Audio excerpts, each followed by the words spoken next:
This is Jay with Door of Hope Learning Center, and today I've got Matise here with me, and we've got a really interesting story to share about not just her daughter, but the fact that her husband is someone that my wife tutored. How long ago has it been? Over 20 years ago. Over 20 years, probably pushing 30 actually. And it's amazing to see this come full circle, and we're going to hear about that story this morning. So Matise, Sophia is how old now? 7? Is that right? Sophia is 7. Yeah. And you guys homeschool, right? We did. This is our first year homeschooling. We pulled them out of her private school because she was struggling with reading and just maintaining her interest in her studies. She was kind of the comedian of the class and had a hard time just sitting there doing simple tasks because she was frustrated with not being able to focus and figure out the blends and the sounds of the letters. You know, so many people don't understand why these children can't process like you and I do. And I can't, because of that, they can't understand how frustrating it is to know you have a smart child on your hands, but this child can't focus and function in that schoolroom setting. Is that a frustration for you guys? It was a frustration. I think it began a little bit in kindergarten where she just couldn't sit through what her teachers wanted her to sit through. And then we continued forward into first grade. She does really well with comprehending the context of it. It was just the little things, and it started to trickle into her spelling, and her spelling tests were always a struggle for her because she didn't want to fail. She wanted to do well, and so it was hard to see that she felt like she was a failure when she really wasn't. She was trying to do the best she could. And that's what ends up happening. Kids, because they can't process that, they don't have, their mind doesn't work that way. They need a new set of tools, and that's what we give them here at Door of Hope.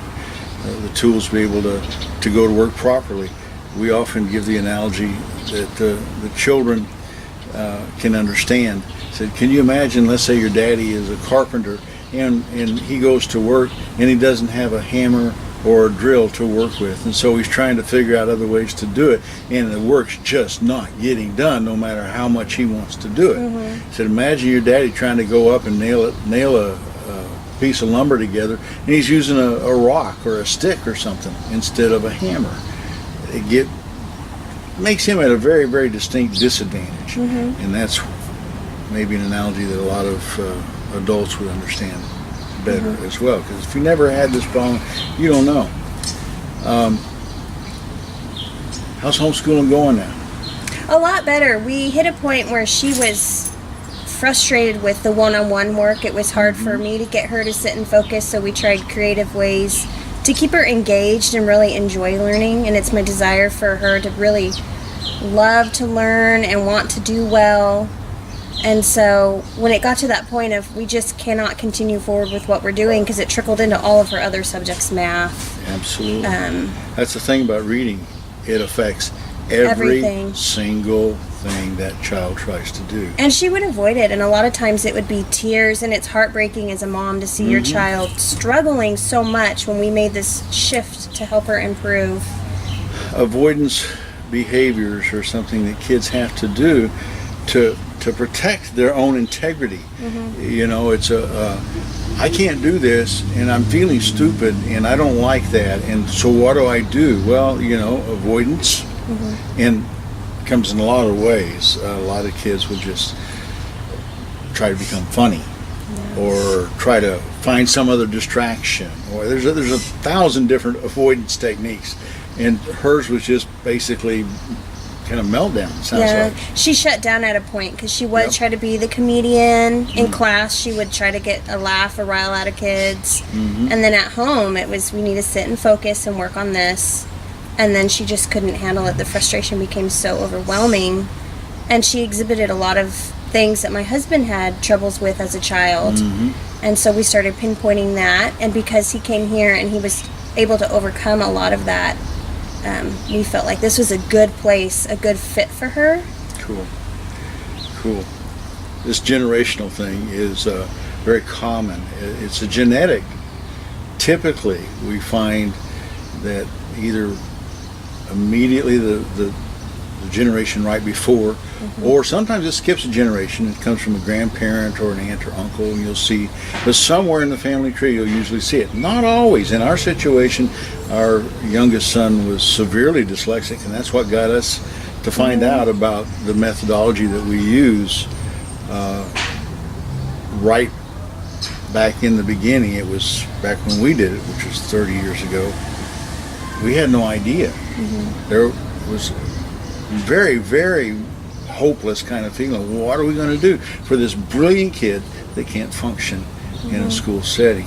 And fortunately, we found out about the Linda Bell program, and Karen became a tutor for them, ended up managing a local business, and then the business owner left, and we've ended up doing it ever since. So this is pretty exciting, and to understand that it is usually, though not always, like in our case it wasn't, usually it's a generational genetic thing.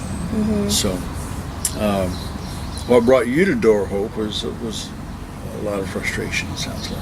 It was frustrations for her. I wanted her to feel confident in what she was doing, and that I love her enough that I'll do whatever it needs to do, and to think outside of the box for her, and let her know she needs a different tactic to read, because she was truly trying her hardest. That's right, and it's not unusual until they give up. Yeah.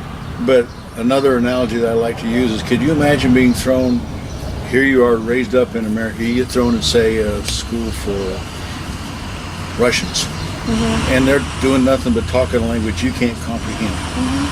How do you process that? Well, you figure out ways to try and make yourself not look so bad. So, anyway, and Sophia is just such a sweetheart of a kid.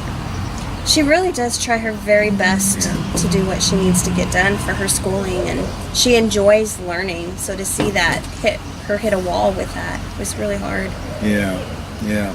Well, you're fortunate, Matise, in that two things. One, you had somebody in the family that knew about us, about Door of Hope, about the fact that it was something that could be helped. But two, that you didn't have to, because of that, go through all the, seemingly it feels like an endless stream of what do I do day after day. I'm trying every trick under the sun, and you come here and, like I said, we just give them tools that they figure out how to work with. The number one thing we have to deal with over and over for these kids, though, first off, is letting them know that this is a safe environment where it's okay to fail, because we're going to teach you how to not fail. And when kids get a hold of that, one of the great things that happens is they begin to get confidence. Have you seen that? I have. She's wanting to read willingly now. She'll go and pick out books and read to us. She wants to read all the time to her grandparents. Oh, she carries books in the car. If we're going on trips or to church, she wants to share what she's learned and her tools that she's learned, and she's telling her sisters about the different techniques. It's so exciting to see her enjoy that. She's sharing the rules, the techniques, the things that we are giving her. She's sharing that these tools are, and you're seeing it works. Yeah. And with schooling now, when we sit down and do stuff, she's ready to do it and work through it and process, and it hasn't been tears. That's what I call a glorious change. It is. It really is. That's awesome. Just now, you guys have only been coming out for 2 months, and Sophia is doing quite excellent. It really is. Based upon your experience so far, and again thinking outside the box, what would you say to parents that are trying to figure out what they can do for their child? I think as far as bringing them here, having the patience to let your child learn at the pace that they need to learn at, and have confidence that they're doing well. She's doing different techniques that I wasn't familiar with, but she's enjoying it. And to see her enjoying that and want the desire to learn is important, because that's what I want for her. I want her to do well, but now she really wants to do it all on her own. That's awesome. That's one of the most exciting things that parents see. Is like, wow, they're getting into this. Now, one of the things you probably haven't experienced too much yet, but comes a lot of times is somewhere down the road in the learning process of getting them up to and beyond grade level reading skills. There will be some tough things that your child has to go through. Most kids don't, most adults, most of us don't like when we run into something really hard, we go, I can't figure this out. And it brings them back to a frustration point, which is similar to what they had when they first came. And so we just have to learn to take them through that next level. And then they get through it and they go, oh wow. And so many times the kids forget what they've already learned, how far they've come. Yeah. And in that coming that far, doing that good, they think, well, this is where I was at when I started, and we go, well, no, wait a minute.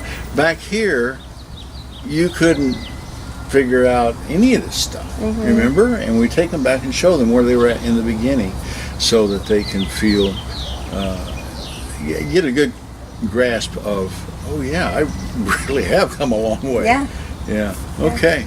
Anything else you'd like to share? I think we're very blessed and grateful that my husband was able to come here, and that fortunate that he grew so much from it and really learned a lot and enjoys learning because of it. And my mother-in-law was a big advocate for bringing him anytime we've ever needed anything, and so we really do appreciate all of your hard work that you guys put into it. And like I said, Sophia loves to read now, and to go from tears to loving to read and sharing everything with Who other would have people. thought that could even be possible? Yeah, Huh? yeah. And some of you watching this are probably going through the same kinds of things, and you're thinking there's no hope. And there is a reason why we got the name for this place as the Door of Hope, and we would like to give that same hope to you and your family and that child that's struggling. So give us a call, and we'll be glad to set up an appointment where we can test your child and see if we can help them or not first off, and when we find out, then we are able to help show you a specific program of how we work and begin to make that clear and give your child the hope they're longing for as well. Thank you.